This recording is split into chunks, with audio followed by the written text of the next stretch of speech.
नमस्कार सब गोटा के। हम रीता झा आई फेर एकटा अरिपन लऽ कऽ उपस्थित भेल छी। देवउठान एकादशी आबऽ वाला अछि तऽ देवउठान एकादशी के अरिपन हम दऽ रहल छी।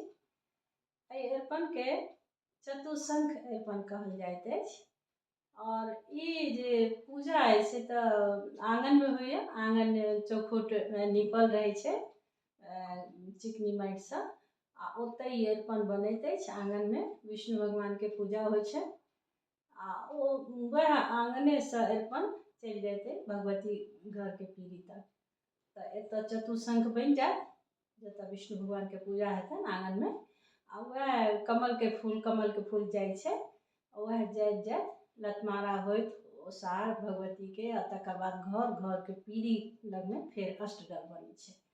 अहिना हम बनायब। एतऽ तऽ जगह छोट अछि तऽ जतबा कमल के फूल आबि जायत ततबा बना लै छी।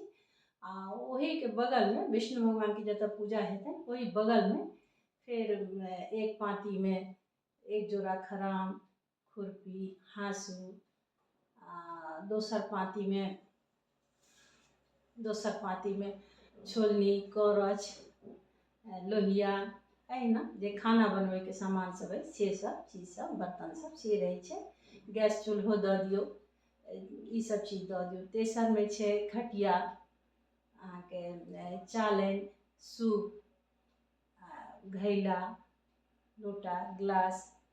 ओकर बाद अछि अथी झाड़ू लेने अथी रारिन, तकर बाद अनाज राखे के लेल बखारी।